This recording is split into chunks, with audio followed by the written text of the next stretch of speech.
Bueno, vamos a ir empezando. Buenas tardes, ¿cómo están? Muchas gracias por venir. Me alegra tener varios estudiantes de economía. Creo que esta charla les puede interesar a muchos de ustedes. Yo soy Daniel Reisbeck, soy el director del Centro de Innovación y Liderazgo, un nuevo centro de pensamiento que está acá dentro de la Universidad de la Gran Colombia. La fundamos con el rector el año pasado, hacia finales del año, y nuestros temas principales que tratamos en términos de investigación y divulgación son de libertades económicas, concretamente economía colaborativa, impuestos y derechos de propiedad.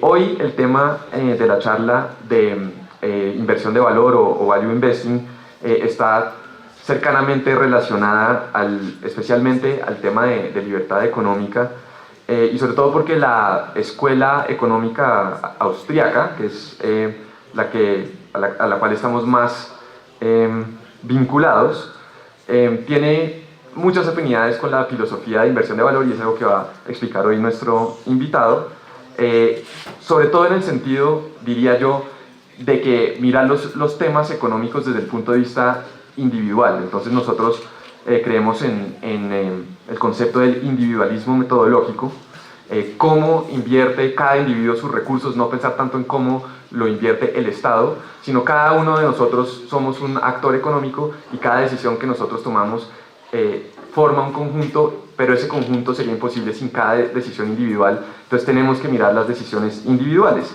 y de esas decisiones individuales, en el mejor de los casos, diría yo, se forma el círculo virtuoso al cual deberíamos apostar como sociedad y como país, que es el círculo virtuoso del ahorro, ¿no? El ahorro que conduce a la inversión conduce al empleo, al crecimiento económico y a la generación de riqueza, y con más riqueza tenemos más posibilidades de ahorro y volvemos a empezar en ese camino virtuoso. Entonces, y hoy sobre todo, y espero que nuestro invitado nos hable de la diferencia entre la inversión, que es el inicio de este círculo virtuoso, y la especulación, que es algo diferente pero que comúnmente se confunde. Entonces, nuestro invitado, para ya dejarlos con él, es Jean-Philippe Tissot.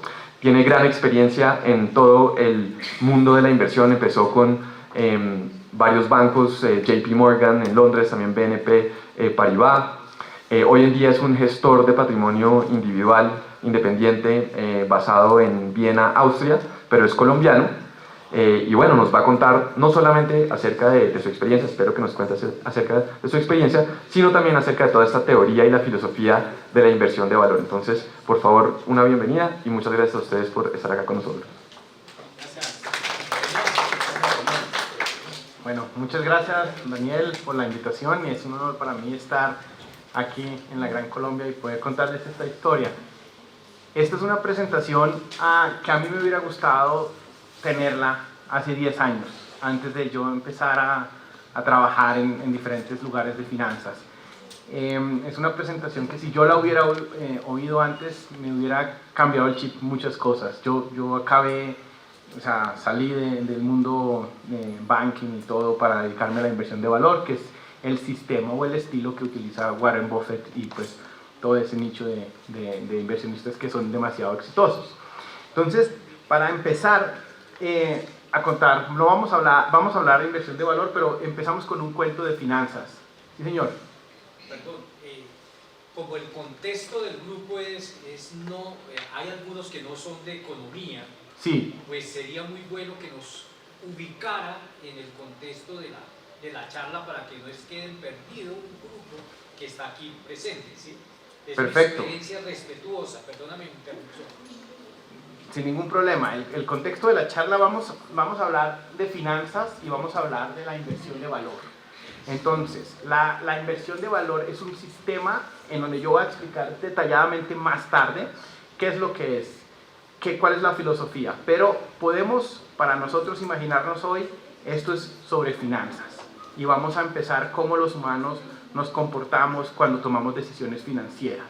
Y les voy a contar la historia de por qué para mí la inversión de valor es una filosofía que es extremadamente útil y pues me ha cambiado literalmente la vida en muchas cosas.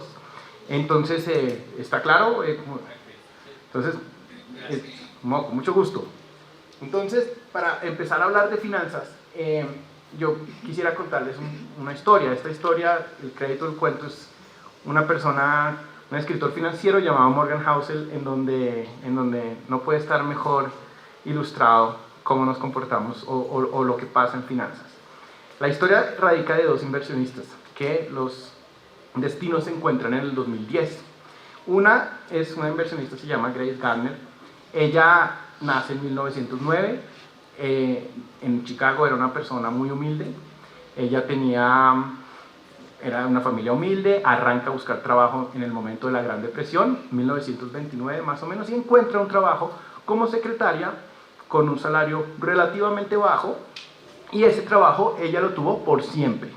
Ella no se casó, no tuvo hijos, vivió en su misma casa por mucho tiempo, pero ella muere en el 2010. En el 2010, cuando ella muere, se encuentra que ella dejó una fortuna de $7 millones. Esto es un cuento real, ¿no? Entonces la gente dice, ¿cómo una persona tan humilde, generando unos ingresos relativamente bajos toda la vida, puede llegar a generar una fortuna de ese monto al final? Entonces toda la gente decía, ¿cuál es el secreto? ¿Qué es lo que pasa? ¿Qué tiene ella?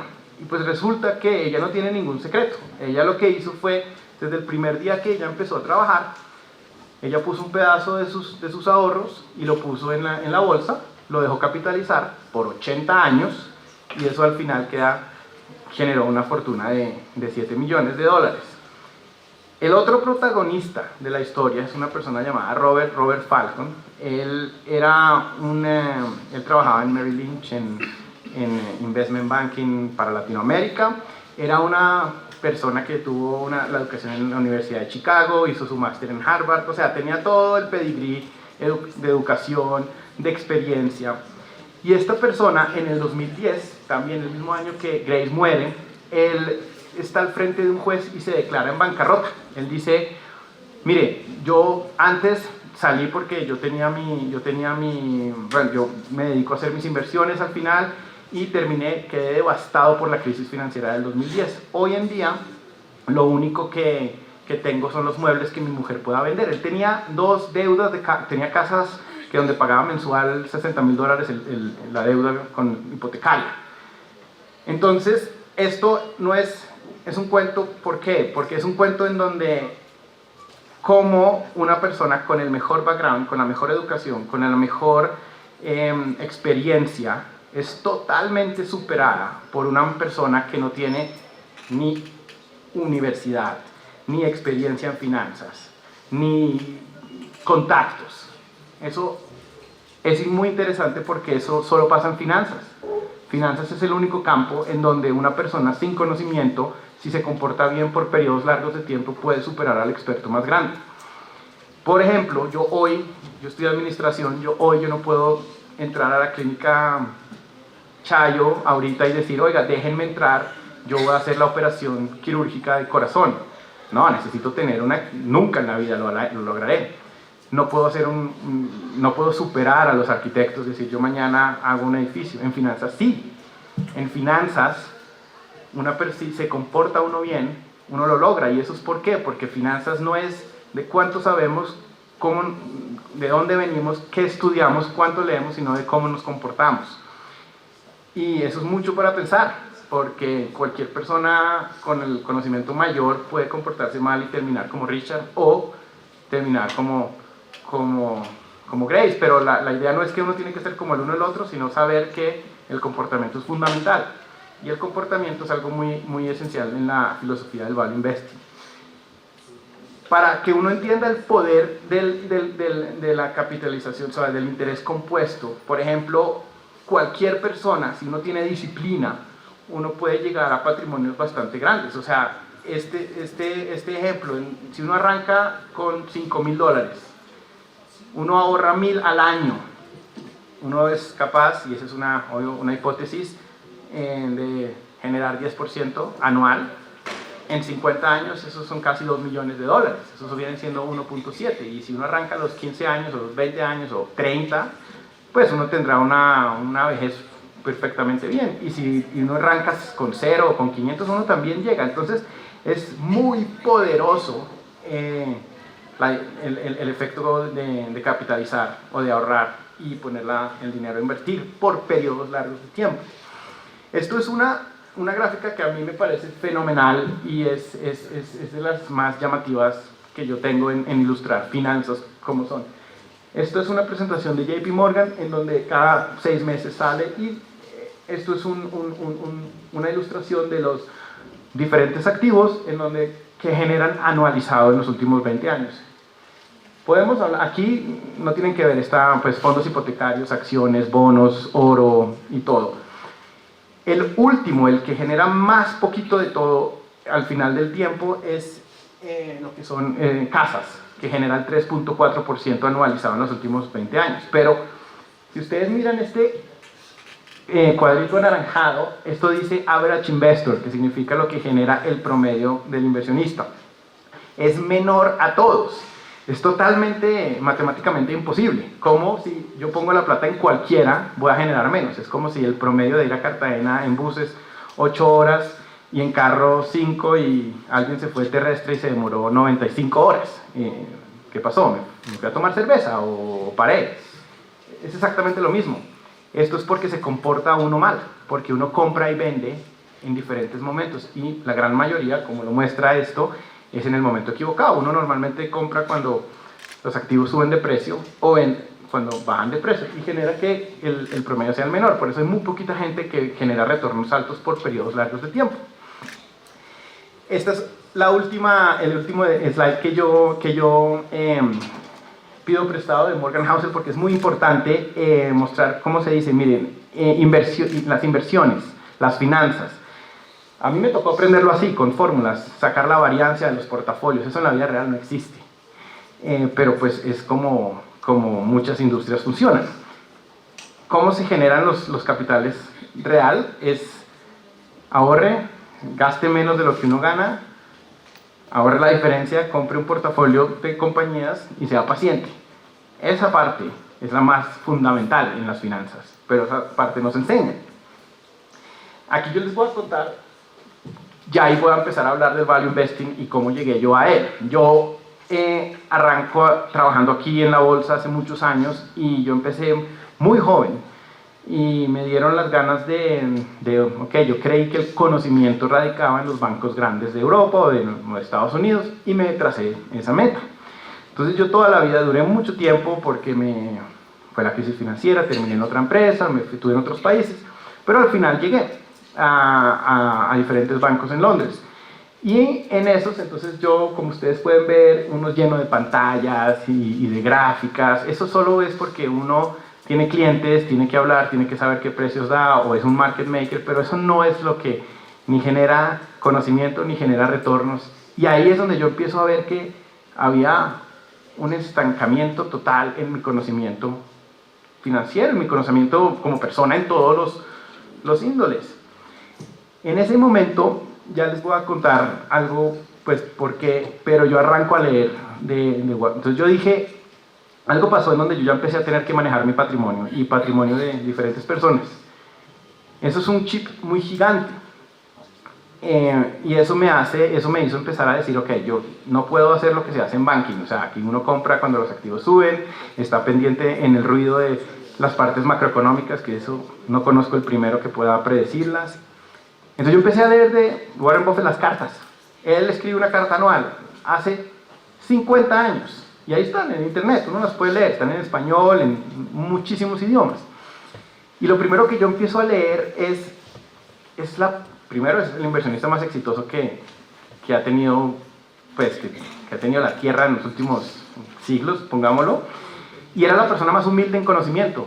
Era una persona en donde tenía cero distracciones. Esa es la oficina de él. No tiene computador, nunca ha tenido.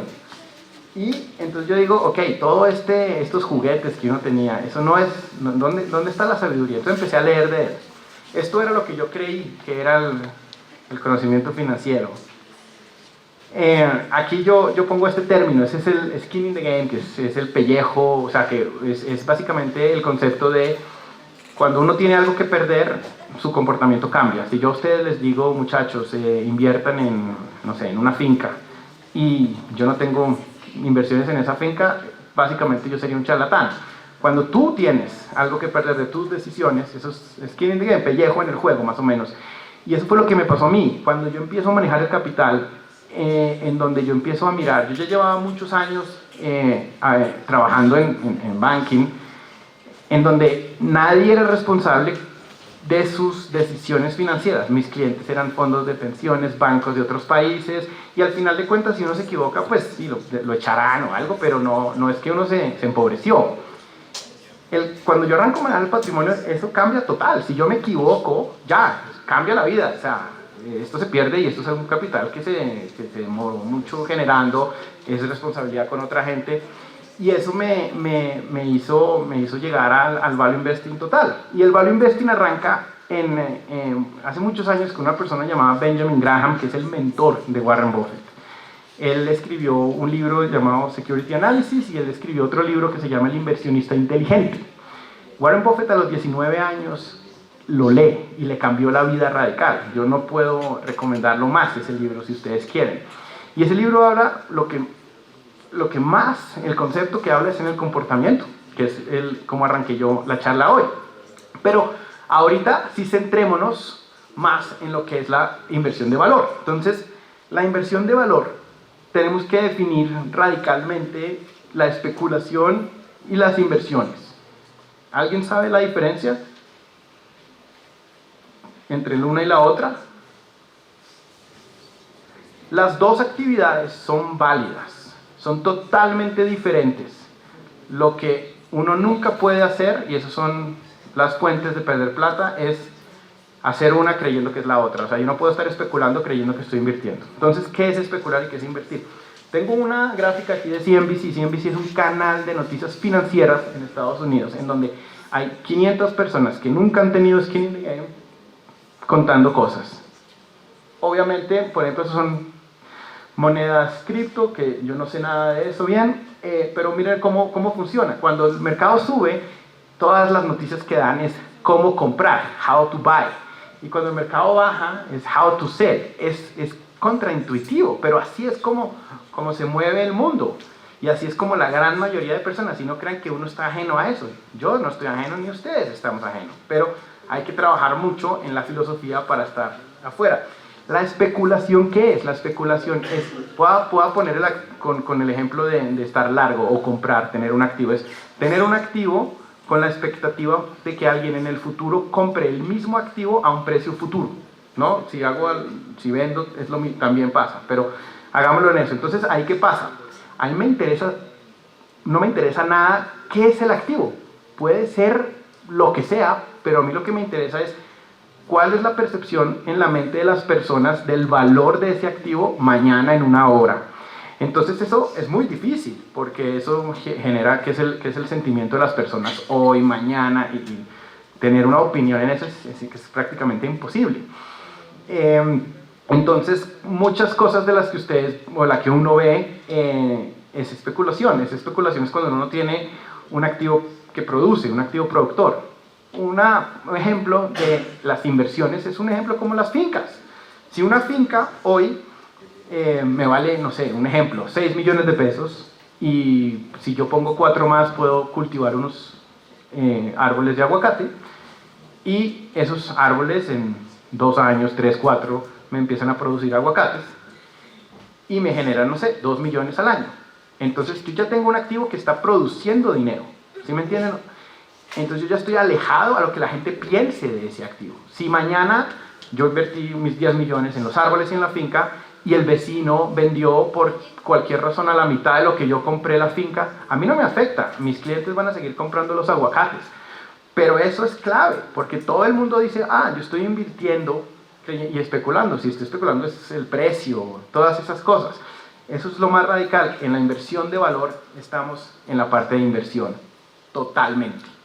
Es muy difícil especular por periodos largos o cortos de tiempo exitosamente. Entonces, esa es algo muy clave que yo les tengo que decir.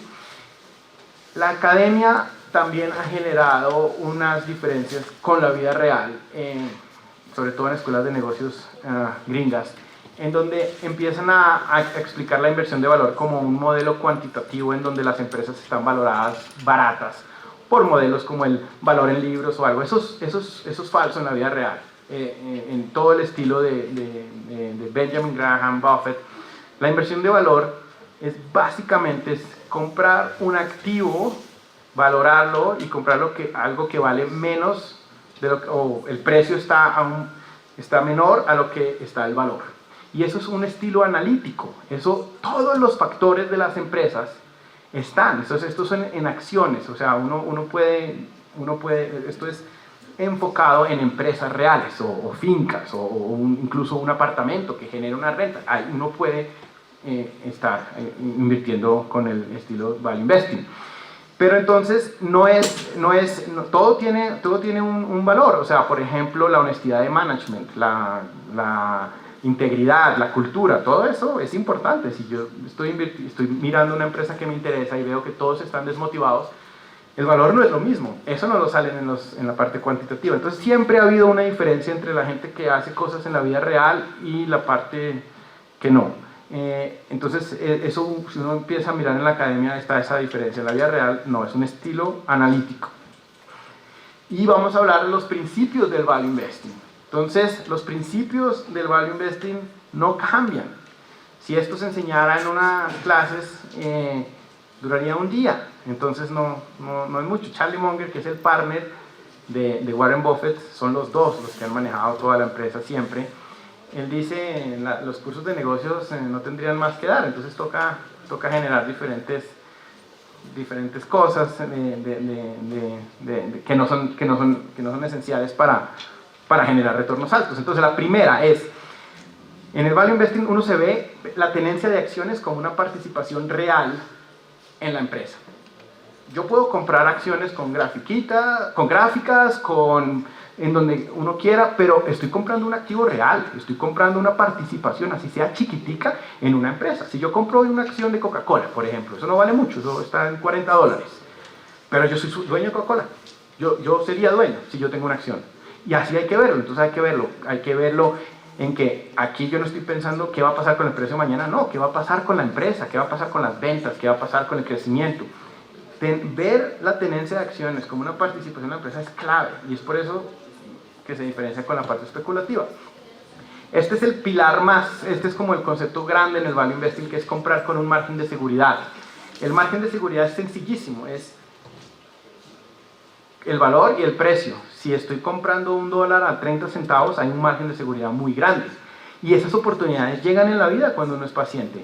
Llegan cuando hay caos, crisis, todo el mundo está asustado y hay oportunidades. O las oportunidades pueden pasar también en la vida real, en donde, no sé, un vecino de ustedes tiene que ir a España y está vendiendo el apartamento que ustedes saben vale 100 millones en 60 y lo pueden rentar a 5, no sé. Pero el margen de seguridad es clave. Uno se puede equivocar en muchas cosas, pero si el margen de seguridad es suficientemente grande, funciona. La otra, esta es una frase en español, suena un poquito raro, pero es traducida literalmente de Benjamin Graham, en donde es hacer el mercado, que es el mercado en donde están los precios de las acciones, mi esclavo en vez de mi maestro. ¿Qué es lo que pasa? Normalmente nosotros los humanos recibimos el estímulo contrariamente. O sea, si yo les digo a ustedes, oigan, ustedes ya invirtieron en no sé, un taxi comprado así, yo compré, vale 10 millones, hoy está en 15. Entonces empieza a generar una ansiedad, ay, y mi amigo compró y está en 20. O sea, el activo, el precio está subiendo, el valor no ha cambiado, pero empieza la ansiedad. ¿Sí me entiendes? Entonces ahí no estoy yo siendo maestro, yo estoy siendo esclavo de los precios. Y eso es lo que pasa en el mercado. Si uno le está interesado en una empresa, el precio sube, uno empieza a generar ansiedad. Y eso es lo que mata las inversiones. Por eso se tiene el promedio de 2.6% menor. Es exactamente esas actitudes. Y otro que es muy fácil escribirlo, pero es muy complicado, es ser racional, independiente, objetivo y desapasionado. Ser racional es una ilusión, nosotros no somos racionales.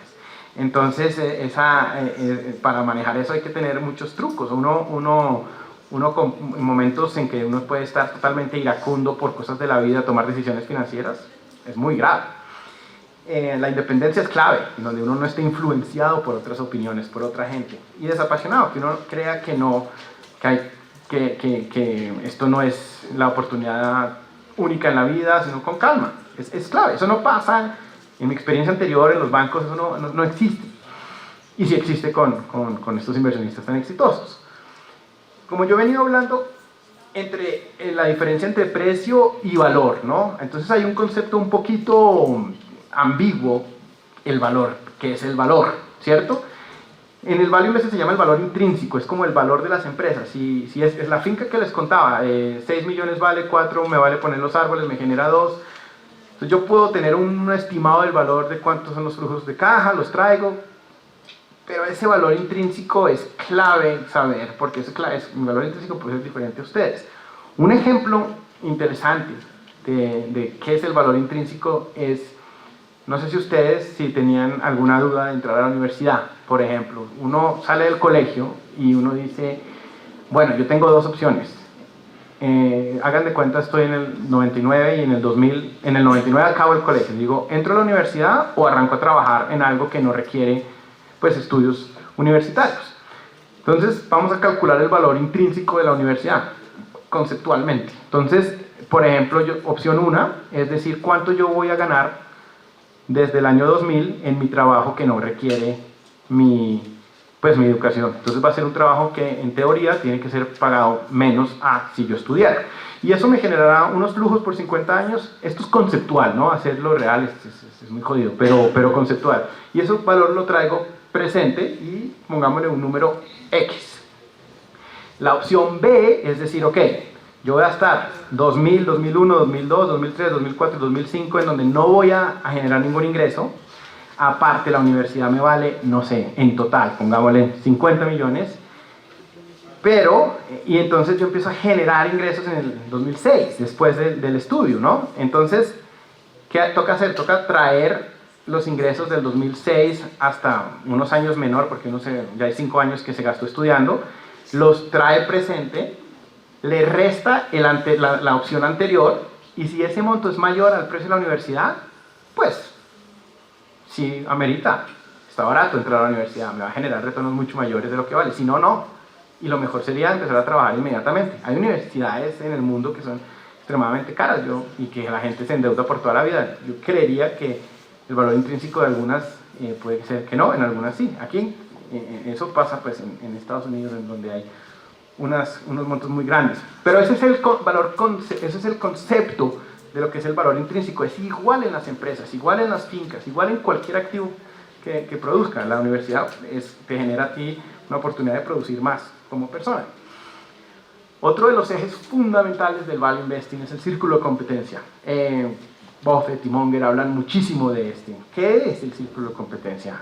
Cada quien tiene experiencias diferentes. Ustedes tendrán experiencias en donde yo soy muy malo y ustedes serán muy buenos. Hagan de cuenta, no sé, tendrán una familia que es exportadora de café, yo nunca he trabajado en café.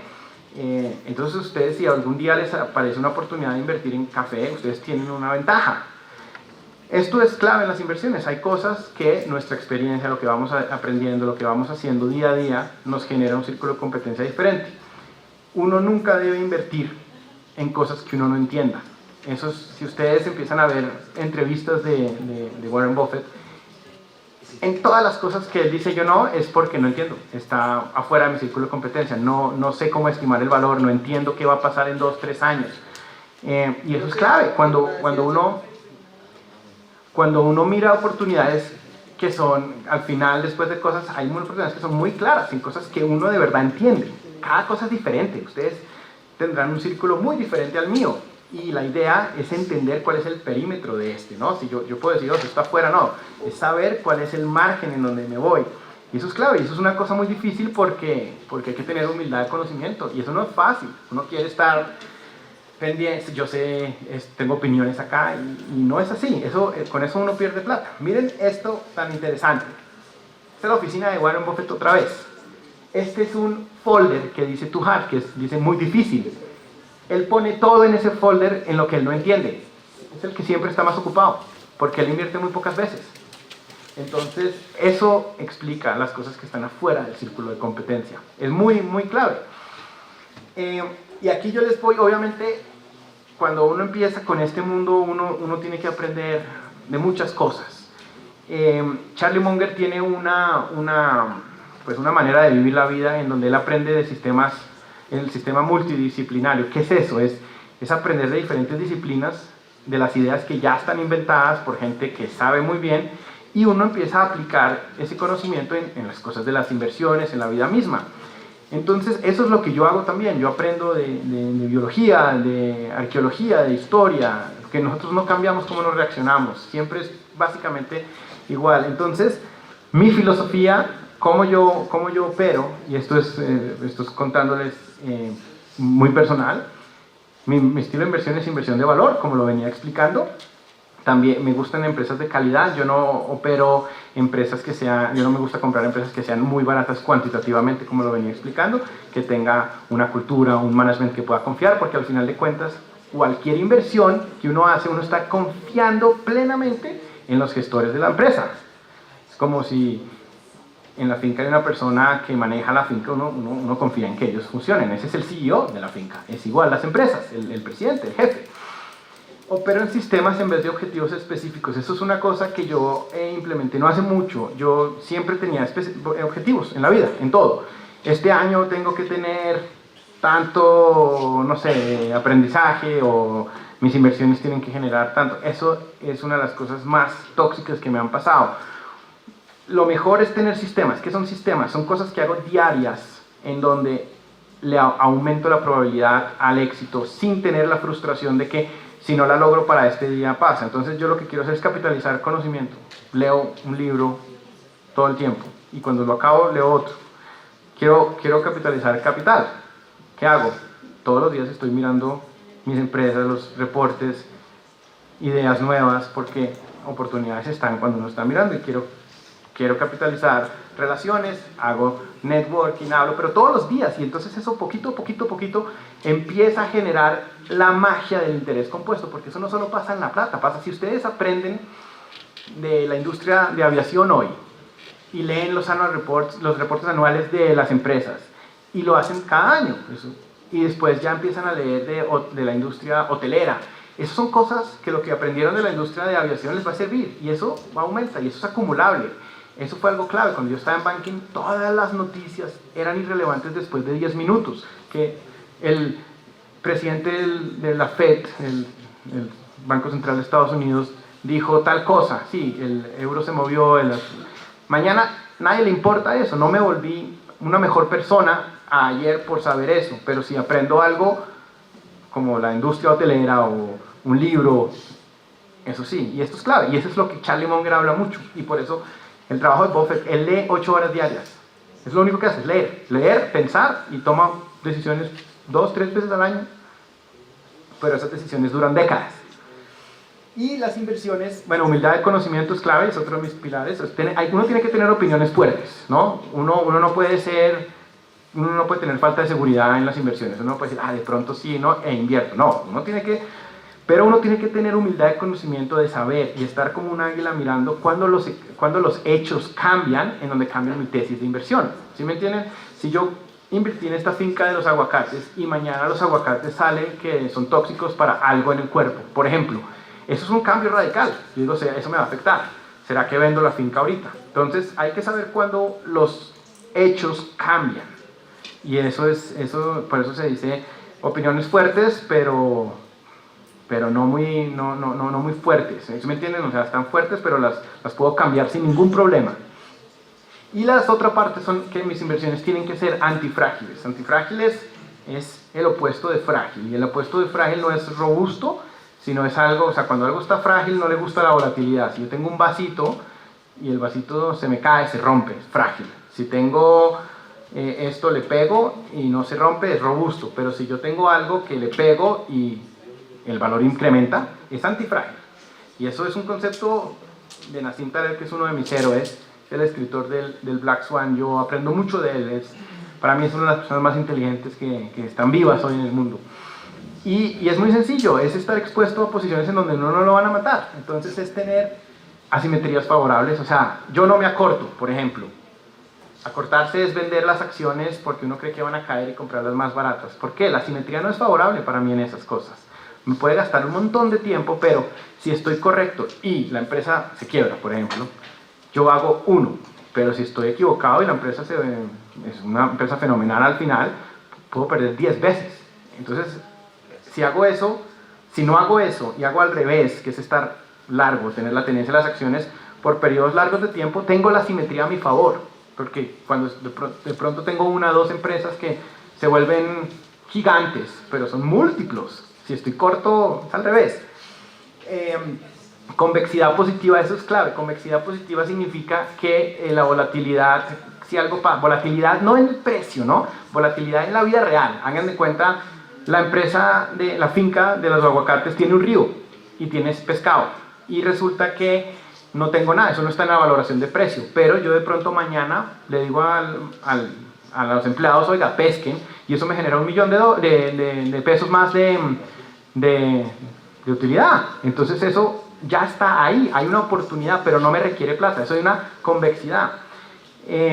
También lo que yo busco es, y eso es uno de los sistemas, es sobrevivir ante todo. Si yo termino perdiendo el dinero, la vida cambia, ¿sí me entienden? O sea, radical, ya toca mirar a ver qué hace. Entonces uno no puede apostar nunca nada para estar expuesto a morir. ¿Y uno cómo está expuesto a morir? Con apalancamiento, con deudas. Hoy en día los brokers le prestan a uno todo. Uno pone, no sé, cualquier monto, $1.000 en el broker y uno puede comprar posiciones de 5.000. Eso significa que si el precio se mueve 20%, se acabó todo. Y la probabilidad de que las cosas se muevan un 20% es enorme, es garantizado. Pero entonces yo no hago eso. Yo para mí lo más importante es poder dormir tranquilo. Hay muchas veces que uno se va a equivocar, pero uno no está expuesto si no tiene apalancamiento. Los pilares de inversión. Entonces aquí les voy a contar, ya les voy a hablar. Uno de los principales... Sí, yo me dedicaba a ver todas las entrevistas de Warren Buffett y de leer lo que él dice. Cuando yo pongo lo que el más común habla, la parte es el temperamento. Él dice, aquí no se necesita un IQ gigante, un tipo que sepa todo el Excel, sino un tipo que se pueda comportar bien, un temperamento bien, que es la historia de Grace al principio. Y es una parte en donde yo les cuento hoy, es la parte menos explorada, ¿no? Entonces cuando yo empecé a analizar eso, entonces yo me dedicaba a mirar, ok, ¿cuál es el comportamiento? Entonces siempre es como temperamento, viene la psicología, pero no, faltaba algo. Después entonces la psicología me mandó a la biología humana o mamífera, y eso es fenomenal, ya les voy a contar, pero eso es pilar 1, entender cómo somos, porque nosotros vamos a tomar decisiones financieras, y eso sí, es clave. La otra es entender cómo son los mercados, que es básicamente lo que hablaba ahorita de entender de los mercados en mucha parte académica y todo siguen aún con distribuciones normales, que eso no es verdad. Y cuando uno empieza a tener opiniones erróneas de cómo funcionan los mercados es donde la gente se quiebra. Entonces un entendimiento ejemplar de cómo funcionan le permite tener una parámetro de disciplina de cómo establecerse. Entonces ya voy a explicar eso en detalle. Y la otra, que es el segmento 3 de Warren Buffett, él dice, es entiendan cómo las empresas funcionan desde adentro. Uno está invirtiendo en empresas y uno está invirtiendo en gente, uno está invirtiendo en empresas en donde hay un jefe, hay empleados, hay que motivarlos, hay que retenerlos, hay que hacerlos felices para que produzcan. Y cuando uno está con un Excel mirando el reporte anual, uno no entiende eso. Y entonces uno cómo va a estar evaluando a los managers si uno no tiene una exposición a eso real. Entonces, esos son los 3 pilares que ellos hablan mucho, que la gente no se enfoca, de los cuales yo me enfoqué demasiado. Entonces yo les voy a explicar. Después ya viene la parte, que son las 2 partes que son las menos importantes. Nadie va a generar retornos altos por ser un experto en estas 2. Uno es el análisis cualitativo, muy importante, más que el cuantitativo, y es las cosas que las empresas tienen. Por ejemplo, si ustedes tienen, o sea, un ejemplo, una empresa mía produce destilados de whisky, y yo sabía que ellos producían el 75% del whisky de trigo de Estados Unidos, por ejemplo. Y lo que querían hacer es empezar a añejarlo en vez de vender el destilado, y eso pues, se vende mucho más caro. Entonces ellos empezaban a poner en el balance su inventario, pero como es añejado y eso pasa el tiempo, eso empieza el valor a incrementar exponencialmente. Eso no está en el balance, uno no lo ve, no le hacen la valoración hacia arriba. Eso no pasa, pasa hacia abajo. Entonces, cuando uno tiene, entonces son cosas que en los reportes no se sabe. Uno tiene que hacer una tarea un poco mayor o qué oportunidades hay. Entonces, la parte cualitativa es la verdad de ya cuando estamos afuera de estos tres pilares en donde se generan los retornos altos. Y la parte cuantitativa es la menos importante y es donde se enfocan pues la gran mayoría de estudios es analizar los números. Es clave. Obviamente uno puede tener, si uno compra a un precio mucho mayor de lo que el valor da, uno no va a generar retornos, pero es el menos importante, es un commodity. Ahorita, hoy en día, antes la gente que invertía en empresas hace 40, 50 años se demoraba semanas en conseguir los reportes anuales. Ellos tenían que viajar, conseguir. Entonces el hecho de tener información era algo muy valioso. Hoy no, hoy tenemos un clic, un reporte anual en un segundo, pero estamos bombardeados de opiniones, el internet, todo. Entonces es una ventaja, pero al mismo tiempo es una desventaja. Entonces, saber, y es un commodity, cualquier persona tiene acceso a los reportes, es la página web. Entonces ahí no se generan los retornos grandes, pero es esencial tenerlos. Pero los pilares, Grace no tenía ni el análisis cuantitativo, ni el análisis cualitativo, ni cómo operan los mercados, ni experiencia en negocios. Tenía solo la parte temperamental y funcionó. Entonces, por eso, pilar 1, 2, 3, como yo lo veo. Y así funciono, así manejo. Una de las cosas que aquí quiero contar en la parte de la biología, porque es tan importante. Entonces les contaba, miren, empezaba yo con el temperamento. Eso me llevó a estudiar mucha psicología. Pero la psicología era como, le faltaba ese concepto. Eso me llevó a ver cómo nos comportamos, a analizar los comportamientos de todas las crisis de que yo pude haber leído y que las repito y que las leo aún. Las crisis no de ahorita, crisis de hace 100, 200, 300 años.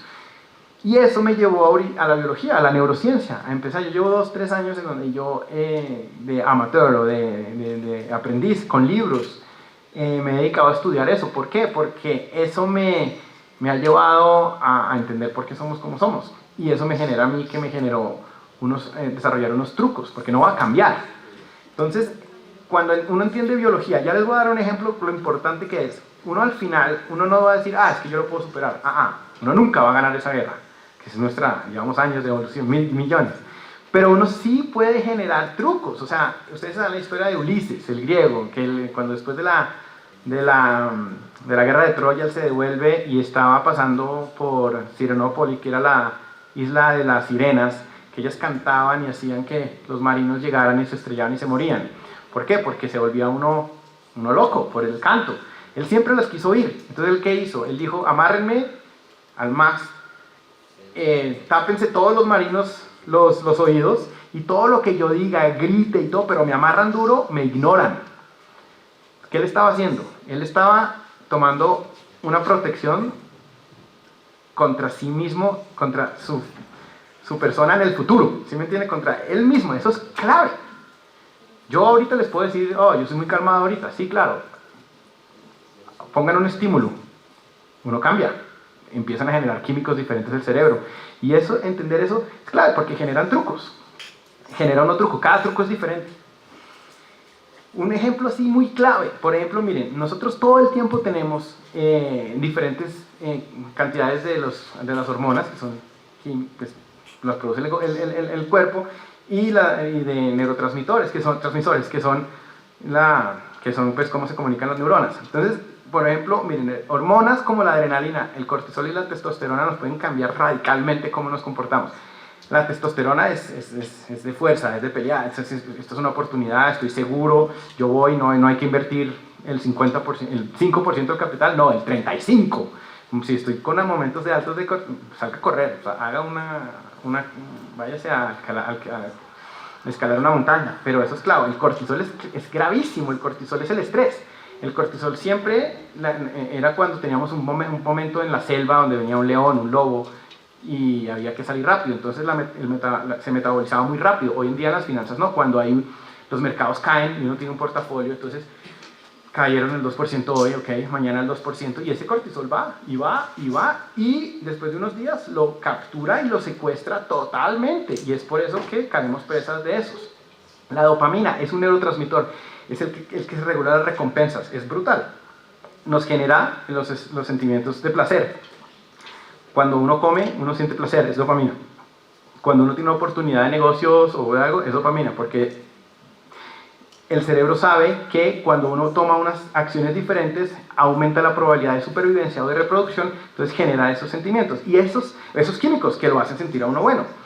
Bien, entonces eso lo vuelve a uno un esclavo total. Uno al final dice, oye, yo no quiero comer en 2 días. No se puede. Uno al final va a caer. Entonces, entender un poquito de eso, cómo funciona, y uno genera, yo tengo trucos total, y hago un montón de deporte porque el deporte metaboliza, pero eso clave, yo nunca tomo una posición, nunca, jamás, si no estoy bastante calmado, y una manera, un truco es, hablen con otra persona, con su pareja, o alguien que los conozca mucho, en donde uno sabe cómo habla, no dice, uy, esto es clave, o la verdad hay que vender toda esta empresa, se acabó el mundo. Es fácil cuando uno habla con alguien de que la otra persona se entere de que uno está químicamente complicado. Entonces, un pilar muy clave, saber cómo eso es mucho mejor para mí haber invertido en este conocimiento que en muchas otras cosas.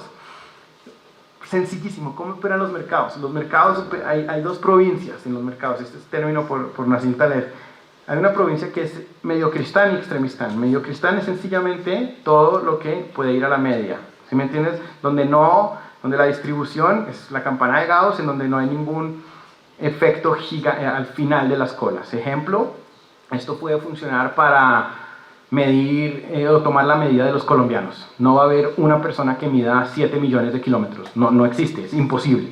Entonces ahí cualquier evento, sigma 1, sigma 2, eso ya vienen siendo gente demasiado alto, demasiado enano, pero no va a haber una persona con 1 milímetro. En los mercados no operan en mediocristán, los mercados operan en extremistán, que es un efecto. Una situación puede cambiar la vida de alguien. Puede ser, se quebraron, o sea, por ejemplo, si uno utiliza la campana de Gauss, en 1987 el mercado se movió en un día 22%. Eso solo pasa en 5 billones de años asumiendo eso. Cuando uno entiende en qué provincia los mercados funcionan, porque uno sí tiene su inversión de valor y todo, pero los mercados cambian, los precios cambian en un segundo. Entonces, lo obliga a uno a ser humilde en sus posiciones, lo que yo venía diciendo, de que esto es un no-brainer, pero, o sea, es una oportunidad clarísima, pero entonces me apalanco. No, si algo pasa, me apalanco y me quiebro. Entonces, eso es clave, entender cómo los mercados funcionan. Y la otra es la experiencia operativa en negocios, que yo venía del tercer pilar. Miren, yo estaba en el banco y yo dije, esto falta. Warren Buffett siempre habla que él es un mejor empresario porque él es un inversionista, y él es un mejor inversionista porque él es un empresario. Yo nunca había tenido un negocio operativo. Entonces yo dije, hay que hacerlo. Si yo quiero de verdad aumentar mis cualidades y mis habilidades como inversionista, tengo que mirar cómo funciona. Y yo con mi partner renunciamos a banking y nos fuimos a montar una empresa, pues a manejarla. Tuvimos una aventura en una isla del Caribe y ahorita montamos otra en Viena. No es ni para hacerse rico ni para nada, es para aprender de verdad. Y la experiencia me cambió radical. Ustedes no saben qué es sentarse y decir, ok, ahorita no hay empleados, ¿cómo conseguimos? ¿Cómo retenemos a estos? Y eso, cuando yo ya leo los reportes de las empresas, me cambia la manera. Y cuando me reúno con un management team, con un equipo de management, el CEO o algo, las preguntas que hago son totalmente diferentes. No es, oiga, ¿cuáles van a ser sus ventas en un año? Es irrelevante, pero ¿cuál es la cultura? ¿Sí me entiende? O ¿usted cómo hace para retener gente? ¿Usted ha tenido gente que...? Sí, porque yo ya sé lo complicado que es. Entonces eso fue clave. Y ahí sigo con eso. Y son chiquitos, pero la experiencia es gigante. Mi ventaja competitiva, la que yo le digo a la gente, es que al ser totalmente independiente me permite decidir cómo paso mi tiempo y decidir qué aprendo, qué leo, con quién hablo, y eso me permite comportarme adecuadamente sin echarle la culpa a nadie. No tengo un jefe, no tengo a nadie que decirle, pero es que... Entonces eso es clave, y yo hablo mucho de esto porque al hablarlo lo personalifico y me tengo que comportar bien. Entonces yo les hago un ejemplo. En diciembre el mercado global se cayó muchísimo. Fue una caída bastante grande en donde por razones que uno nunca va a saber, porque obviamente cualquier opinión, pero fue la caída más grande en los últimos 9 años, pero después en los siguientes 2 meses fue la subida más alta. Miren, colegas que hacen lo mismo, vendieron, están comprando ahorita, ¿Sí me entienden?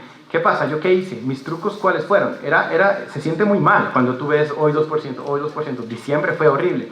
Yo este computador no lo aprendí y me puse a leer cosas diferentes. En diciembre las empresas no hacen reportes, entonces no hay información adicional. Normalmente puede haber algún caso excepcional. Pero yo pude dedicarme a cosas totalmente diferentes, en donde protegí mi capital de mí mismo. Y hoy en día la recuperación fue gigante, que es de precios, sí, pero es que el valor nunca cambió. Entonces, ¿yo por qué tengo que actuar? Actuar sería esclavo del mercado. Pero eso, yo les cuento, de mis colegas que tienen fondos y eso, yo no vi comportamientos así. Y eso es clave, y es difícil, y es lo más complicado.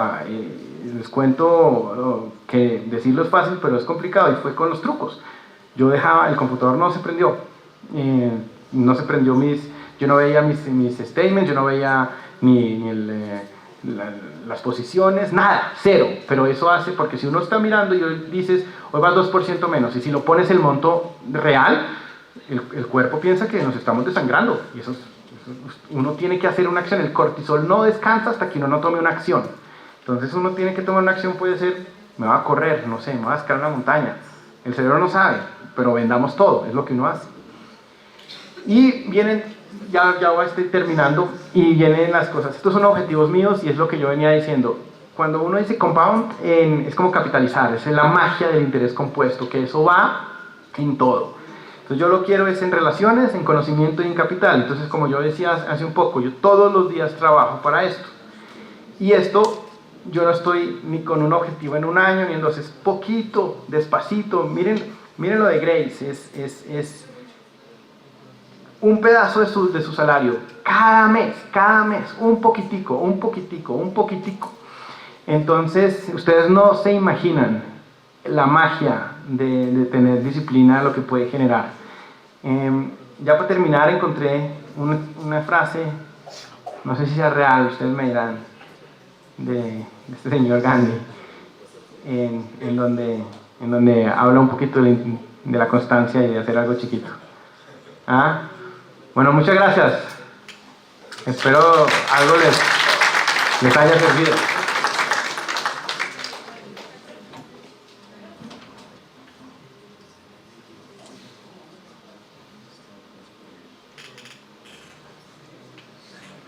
No sé si es real.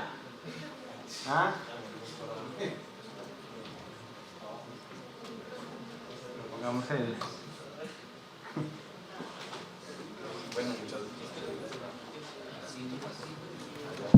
Bueno, muchas gracias, Jean-Philippe. Pues yo tengo algunas preguntas, pero quisiera primero abrir el evento al público. ¿Alguien tiene alguna pregunta o algún comentario?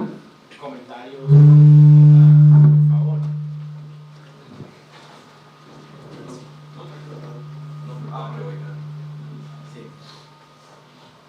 Bueno, ya, muchas gracias.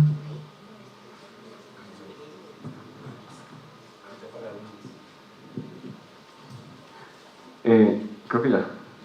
Ya, muchas gracias por la presentación, estuvo muy interesante y efectivamente lo más interesante fue que no vi números en una presentación de finanzas, eso es muy interesante.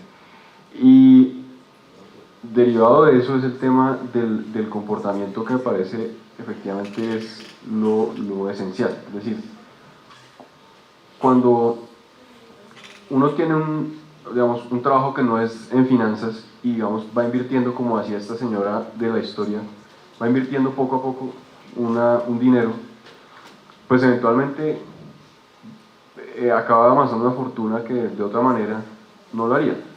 Cuando una persona decide dedicarse exclusivamente a invertir, es decir, a dedicarse a eso, tener su tiempo ocupado haciendo eso, ¿cómo haces, digamos, los trucos concretos de los que hablabas?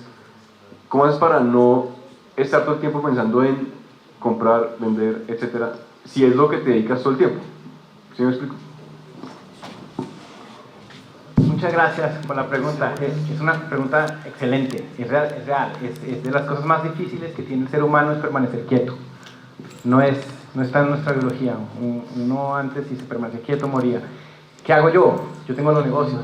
Entonces yo tengo el negocio, yo tengo un negocio de yoga hot yoga, caliente, en donde cuando necesito sacar energía, porque hay que entender que hay muchas cosas que uno puede controlar y que uno no puede controlar. Entonces, yo ya tomé las decisiones de comprar en las empresas. Los hechos pueden cambiar en el futuro, pero cuando uno está quieto, el cuerpo le va a generar acción. Y eso es algo que yo puedo controlar, pero yo no puedo, pero si yo no actúo, si yo actúo en el mercado por cualquier razón, estoy aburrido o algo, es terrible. El objetivo de las inversiones no es minimizar el aburrimiento, es maximizar los retornos. Entonces, yo genero muchos trucos. Yo soy un fanático de la historia. Entonces, yo tengo un acceso en el museo en Viena, en donde allá leo mucho y hago cosas porque ahí aprendo, me cambia el chip, el negocio personal, pues el negocio del yoga también me permite generar cosas en donde yo puedo controlar el cambio. Digo, ok, hay que invertir en este mercadeo o algo, porque las otras inversiones, sagradamente, uno tiene que dejar esa plata trabajando. El deporte, generar acciones. Cuando el cuerpo no sabe qué acción tomar, pero necesita tomar acciones. Entonces, si uno está quieto mirando la pantalla, es suicidio. Uno va a perder esa batalla. Entonces, diferentes actividades, las cuales son actividades que me permiten mejorar como inversionista. Leer de historia me ayuda a saber cómo nos comportamos antes. Enfocarme en el negocio me ayuda a ser un mejor inversionista. Esos son mis trucos. ¿Alguna pregunta del público? ¿No? Bueno, yo tengo una pregunta, digamos, trayéndolo a un nivel más básico. En Colombia, porque muchos de tus ejemplos fueron en Estados Unidos o en Europa, invertir en esas acciones, en acciones en general. Yo creo que en Colombia en general hay una actitud de que invertir en acciones, bueno, por un lado hay una percepción de que es peligroso, es casi como apostar, es como un casino, porque salen escándalos como el de Interbolsa, por ejemplo, y la prensa le hace mucho eco. Por un lado. Segundo, es difícil tener acceso, no es tan fácil como en Estados Unidos, donde hay todo tipo de plataformas y los bancos ofrecen muy fácil acceso a diferentes instrumentos financieros. Entonces, sí, antes digamos, de entrar en algunos detalles, ¿qué se puede hacer en Colombia para que la gente entienda como, ¿no? Cualquier persona puede comprar una acción, al comprar una acción es dueño, como tú decías, de parte de esa compañía, y cómo generar esa cultura de la inversión en bursátil? Según mi experiencia, digamos, indirecta en estos temas, lo que normalmente se hace en Colombia es, por ejemplo, invertir en propiedad raíz, porque no estoy diciendo que la propiedad raíz sea una mala inversión per se, pero mucha gente tiene la percepción de que la propiedad raíz es segura porque ahí está, porque uno la ve. Es una casa, un apartamento, una finca, como mencionabas, y no es una acción que simplemente es un número en una pantalla, como mucha gente lo ve. Entonces, ¿cómo hacemos en Colombia para aterrizar este debate y para que la gente entienda que, como mostrabas en el ejemplo de Grace, que realmente cualquier persona puede invertir y cualquier persona puede ser exitosa en la bolsa? Gracias, Daniel. Importante pregunta también. Primero que todo, algo que quiero decir es, cuando uno invierte en acciones, uno está invirtiendo en la empresa real. Entonces, si uno llega a mirarla como un ticket que se mueve todos los días, ya uno está especulando, ese es otro negocio, ese es otro mundo. Ahí no está. Si uno mira, voy a invertir en un activo que produce. Entonces, eso es como el ejemplo de la finca, ¿no? Las acciones no son riesgosas. Las acciones, si uno tiene una empresa que no tiene deuda, que está generando dinero, que está barata, uno está posiblemente comprando una inversión de lo menos riesgosa. Entonces, mirarlo así es clave. Colombia sí tiene un problema, que es el mercado bursátil, no es profundo en lo más mínimo. La gente no le gusta emitir acciones, por ejemplo, las familias empresarias no salen a la bolsa, quieren manejar su control empresarial, porque una vez sales a emitir acciones, diluyes la participación accionaria y aparte también pues la parte controlante, ¿no? Entonces esa cultura en Colombia ha generado que la bolsa aquí sean empresas que sean cuasi gubernamentales, que eso no es interesante, y de commodities, plenamente commodities, ¿no? Entonces no es interesante tampoco. Han habido escándalos que no ayudan como el de Interbolsa. Yo cuando estuve en la bolsa hubo muchos escándalos. No solo eso, hay empresas como Avianca, en donde la gobernanza cooperativa es terrible y eso genera que pues son o sea, la destrucción de valor en una empresa como Avianca ha sido casi del 90% si no cuenta la inflación desde el momento en que se emitieron las acciones. Entonces eso genera que la gente le pierda confianza y tienen toda la razón. Pero hoy en día tenemos el internet, tenemos la oportunidad de abrir una cuenta en un broker de cualquier lugar del mundo en donde uno tiene acceso a cualquier empresa. Y la otra cosa, si uno no tiene las ganas, la experiencia de invertir en acciones particulares, lo que uno puede hacer es invertir, abrir una cuenta en un broker, creo que tú la hiciste 2 horas, se demora cualquiera.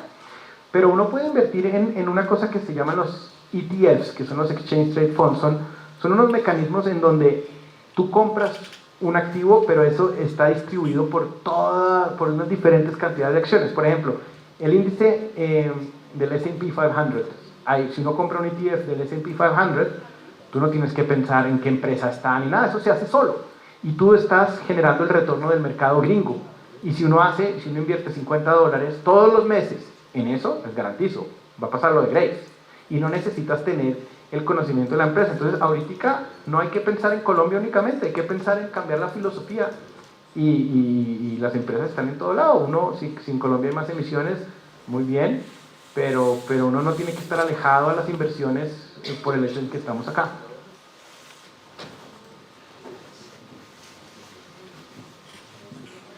Bueno, Jan, muchas gracias por la presentación. Mi pregunta en concreto es sobre el círculo de competencia, ¿no?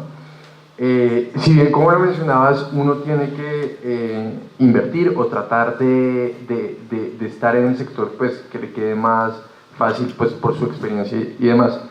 Pero 2 preguntas. Primero, frente a los jóvenes que hasta ahorita están entrando al mercado laboral y están adquiriendo experiencia, con lo cual pues, es muy incipiente para tomar ciertas decisiones. Y lo segundo es que igual se necesita cierta información que digamos sería la básica para cualquier inversión, siendo por ejemplo un abogado, un panadero o lo que sea, su círculo de competencias completamente distinto, pero a la hora de invertir pues ambos necesitan saber o tener el mismo insumo, ¿no? Entonces esas serían las 2 preguntas, frente a los jóvenes y frente a las distintas competencias. Ahí es complicado porque el círculo de competencia es absolutamente personal. Seas tú joven, seas viejo, tú puedes tener un círculo de competencia supremamente chiquito teniendo 80 años si tienes las experiencias erróneas o las creencias. O puedes tener 15 años y tener un círculo de competencia mucho mayor. Entonces, lo importante es entender cuál es el perímetro, en dónde termina el círculo de competencia. Y ahí está. Ejemplo, si yo soy un panadero hoy y yo quiero invertir, yo puedo ahorrar $50 mensuales. Y no tengo ni idea, no he leído empresas ni nada. Como un ejemplo sería el círculo de competencia, comprar el ETF del mercado. Uno está comprando el índice, entonces tienes una participación de las 500 empresas más grandes de Estados Unidos. Y si el mercado sube el 8%, tú generas el 8%. Y no necesitas nada más sino la disciplina. Entonces, cuando uno no tiene la vocación de hacer esto, lo más inteligente es comprar un ETF en donde esté el mercado. Uno puede comprar ETFs de Colombia o de lo que sea. Si yo no estuviera haciendo esto, yo tendría del mercado gringo porque es pues, la economía más grande, es un sistema de ley de mercado fenomenal.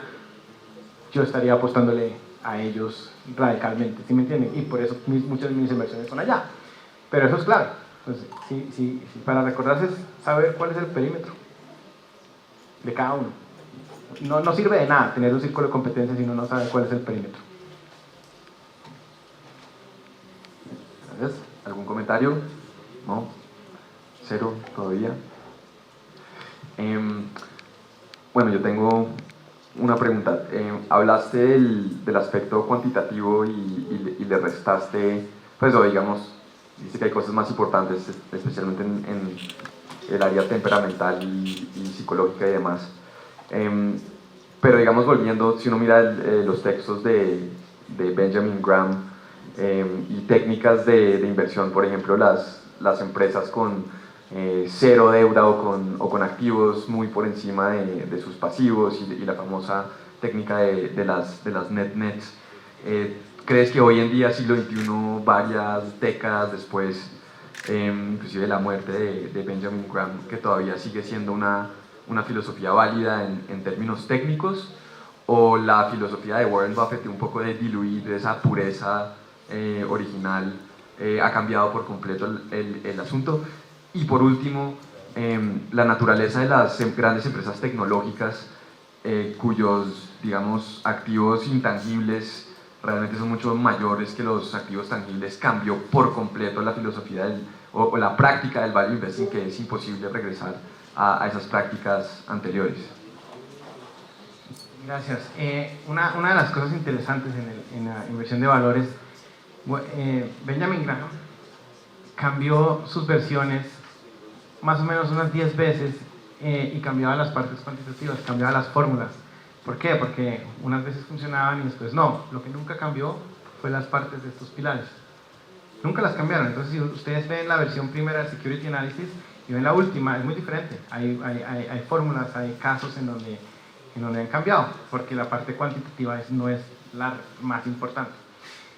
Los NetNets, ¿qué son NetNets? NetNets son empresas que tienen una capitalización bursátil menor a los activos corrientes.